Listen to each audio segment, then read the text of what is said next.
የ20 ሚሊዮን ብር መኪና የ30 ሚሊዮን ብር ቤት እና 20 ሚሊዮን ብር አካውንቴ ላይ ከገባ አመጣለሁ እደባደብላችኋለሁ እንጂ በነፃ ምንም ነገር የለም። ሲያምርሽ ይቅር እያነ ቴዶ የሀገር ክህደት ፈጽሟል። ኮብልሏል ከሀገር ለማስመለስ እንጥራለን። በኢንተርፖልም ቢሆን ለማስመለስ እንጥራለን። ይሄው ነው የሀገር ክህደት ፈጽሞብናል። እንግዲህ እሱ ብቻ ሳይሆን ለስፖርቱም ክህደት ነው፣ ትልቅ ክህደት ነው የተፈጸመብን። የሰው ቀብድ በልቶ ሊጠፋ ሲል አባቴ እጅ ከፍንጅ ተይዟል። ወደ ሀገር ጭራሽ የምን ቀብድ ነው ብላችሁ የሰጠኝ ቀብድ አለ ዩሮፕ ገብቼ እንደወጣ ፈልጋለሁ።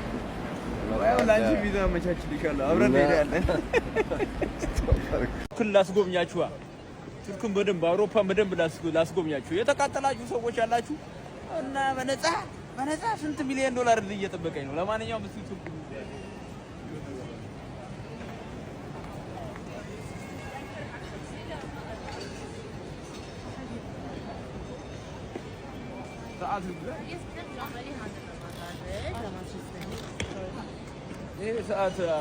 ሰዓቱ 2 ሚሊዮን ብር እያለ ነው። ልግዛ?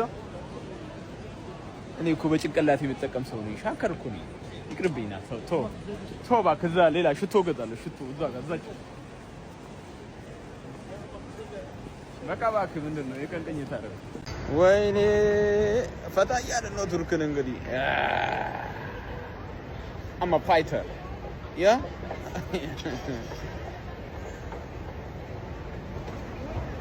ፈታ እያለ ነው ቱርክ። አውሮፓ መጣሁልሽ አውሮፓ መጣሁልሽ።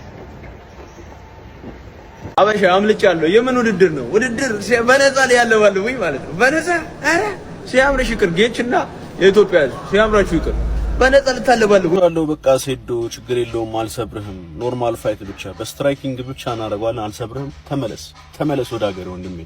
አታስብ፣ አትፍራ። እናንተ ሴዶ አገር ጥሎ ጠፋሉ። እውነት ነው እሱ ነገር ብቻ ላይ አሁን ነው የማየውና ፋይቱን አላረግም ምናምን አገር ጥዬ ወጥቻለሁ ቱርክ ገብቻለሁ ብሏል። አሁን ላይ ቱርክ መግባቱ ምናምን ሳይሆን ጥያቄ ምን መሰላችሁ? ሰው ለአረፋ ሀገር ቤት ሲገባ እንዴት አንተ ከሀገር ትወጣለህ ነው? ላይክ what the hell? እና ብራዘር ተመለሽ፣ አላንቺ አይሆንልንም፣ ተመለሽ።